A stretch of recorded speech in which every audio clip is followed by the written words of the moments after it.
Friends, हम जब भी मार्केट से ट्रैवल बैग लाते हैं तो वो हमारे ट्रैवल बैग हमारी बैग के साथ एडजस्ट नहीं होते हैं, छोटे बड़े होते हैं। तो मैंने सोचा क्यों नहीं इसे घर पर ही तैयार किया जाए, और फिर ये बार बार गिरते रहते हैं। तो आज मैंने कुछ इस तरह का ट्रैवल बैग तैयार किया है जो बिल्कुल एक कट से तैयार हो गया है, जिसे बिगनर भी बड़ी आसानी से तैयार कर सकते हैं। और ये ट्रैवल बैग आपके ट्रैवल को बड़ा ही आसान बना देगा। आपको विश्वास नहीं होगा कि इस तरह का ट्रैवल बैग आप खुद घर पर बिल्कुल आसान वे में तैयार कर सकते हैं। तो चलो देखते हैं कि इसे आप कैसे बिल्कुल आसान वे में तैयार कर सकते हैं। इसे बनाने के लिए मैंने यहाँ पर इस तरह की प्लास्टिक की जो राइस बैग आती है उसे लिया है। छोटी थी तो इसमें मैंने कुछ जोड़ लगा दिया है, तो आप भी इस तरह से जोड़ लगा सकते हैं। ऊपर मैंने एक बेडशीट का कपड़ा लिया है और नीचे मैंने लाइनिंग में कुछ इस तरह से पीस को लिया है कॉटन के। और अब इन सभी को मुझे आपस में सिल कर इसके मैंने सिल लिया है। और इसको सिलने के बाद मैंने क्या किया है कि इसके हम साइड देखें तो ये 40 और लंबाई और चौड़ाई में मैंने 40 इंच के ये दोनों लिए हुए हैं पीसीस को। और हमारी बैग को हम जितना भी बड़ा बनाना चाहे इस तरह से बना सकते हैं। अगर आपके पास इससे छोटी ट्रैवल बैग्स है तो आप ये जो 40 इंच है ना, उसकी जगह आप इस माप को 36 इंच कर दीजिएगा, जिससे आपकी बैग बिल्कुल माप का उसमें जो बनेगा, जो नीचे से इसका बेस वो बिल्कुल माप का बने। अब हमें इस तरह से मोड़कर 5 इंच की यहाँ पर निशानी लगानी है, और जहाँ पर हमने 5 इंच की निशानी लगाई है वहाँ से हमें 10 इंच की इस तरह से सीधी निशानी लगानी है। और जहाँ हमने 10 इंच की निशानी लगाई है वहाँ से हमें ऊपर तक सीधे में एक और निशानी लगानी है। तो 5 और 10 इंच की निशानी लग गई। जहाँ 10 इंच की निशानी पूरी हुई वहाँ हमने सीधे में एक और इस तरह से निशानी की है। और अब हम इन सभी भाग को कट कर लेंगे। बस हमें इस ट्रैवल बैग में बस एक इसी बैग में इसी भाग को कट करना है। और इस कट किए हुए भाग में से जो पीसेस निकले हैं ना, इसका भी हम फिर से यूज़ करेंगे। यानी हमने जो भी इस बैग के लिए कपड़ा लिया उसका पूरा पूरा हम रीयूज़ करेंगे। कुछ भी इसमें से वेस्ट नहीं जाने वाला है आपका। और अब हम इस तरह से इसे खोल देंगे। खोलने के बाद इसका शेप कुछ इस तरह से हो जाएगा। और हमारे पास जो ये 4 पीस बचे हुए हैं ना, इसे हमें इस तरह से हमारे चारों साइड पर लगा देना है।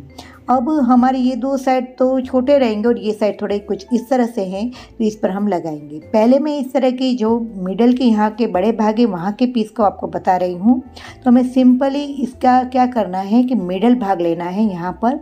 और ये वाला जो हमारा एक पीस है, कोई भी हमने 4 पीस कट किए वो सेम ही है, तो आपको कोई भी 2 पीस ले लेने हैं। और इसका भी हमें मिडल पॉइंट निकालना है। और देखिए आपने जो ये निकाला था ना, बस वही वाला भाग है हमारे। तो इसका भी अब हम मिडल पॉइंट निकालेंगे। और इसके मिडल पॉइंट को यहाँ के नीचे का जो मिडल पॉइंट है उसके साथ हमें रखना है। और दोनों बाजू से पहले हमें इस तरह से सिल लेना है। और इस तरह से हमने सिलने के बाद इसके मिडल पॉइंट के साथ इसके मिडल पॉइंट को रख दिया है। और इसके दोनों साइड पर केवल हमें सिला है। दोनों साइड पर हमें बीच में से दोनों साइड नहीं सिलना है, केवल यहाँ और यहीं इसे सिलना है। अब इसके बाद हमें जो ऊपर वाला एक भाग है वहाँ पर हम ऐसे ही सिलकर पैकेट बना सकते हैं, लेकिन मैं यहाँ पर चेन लगा रही हूँ। तो मैंने ऊपर से 2 इंच पर कट लगाया है, बाद में जीपर को लेकर उल्टा रखा है और फिर इसे सिल लिया है। फिर इस तरह से करने के बाद यहाँ पर मैंने प्रेस सिलाई कर दी है। इसके बाद ऊपर वाले भाग को कुछ इस तरह से रखकर सीधे भाग पर इस तरह से रखकर सिलाई करनी है। फिर इसे इस तरह से सीधा कर प्रेस सिलाई कर लेंगे। और इसके बाद हमें इसको इस तरह से ऊपर वाले भाग को मोड़कर यहाँ पर इस तरह से पाइपिंग सा बना देना है। और इस तरह से हमें 3 पीस को तैयार करना है। साइड के 2 पीस को भी मैंने इसी तरह से तैयार किया है और इसे चारों बाजू से सिलकर लगा दिया है। इसमें हमने 2 बाजू लगाया है, सिला है, और इस बाजू हमने चारों बाजू जो हमने जीपर वाला भाग है मैं चारों बाजू सिला है। और दोनों बाजू की साइडों के कॉर्नर को भी मैंने एक एक इस तरह से चेन वाले पीस बनाकर लगा दिया है।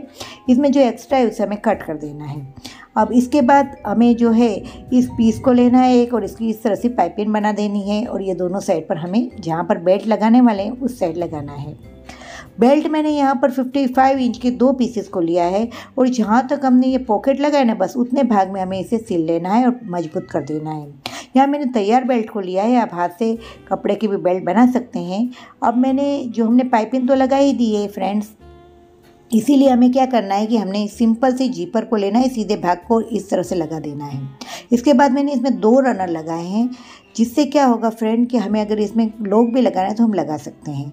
अब मैंने इस बैग को उल्टा कर दिया है और यहाँ पर मैंने इस तरह से मिडल में निशानी लगाइए, क्योंकि यही भाग खुला है और इसकी जीपर के साथ इस भाग को मिला देना है। और अब इस तरह से मिलाकर हमें इसको सिलना है, लेकिन सिलने के टाइम हमें ये ध्यान रखना है कि हमें दोनों साइड से हाफ हाफ करके इसे सिलना है, तब भी हमारा ये जो है बिल्कुल भी इसमें झोल नहीं आएगा और बड़ी आसानी से इस तरह से इसे सिल सकते हैं। फ्रेंड, ये आइडिया कैसा लग रहा है? अगर पसंद आया है तो ज़्यादा से ज़्यादा लोगों को शेयर कीजिएगा। चैनल में अगर नए हैं तो चैनल को सब्सक्राइब करने में बिल्कुल भी कंजूसाई ना कीजिएगा। और देखिए, हमारा बैग तैयार हो गया। बिल्कुल आसान वे में आप इस तरह से अपने ट्रैवल बैग को घर पर ही बड़ी आसानी से तैयार कर सकते हैं। है ना बहुत ही आसान? तो मिलते हैं कुछ ऐसे ही नए इंटरेस्टिंग और काम के आइडिया के साथ। तब तक के लिए टेक केयर।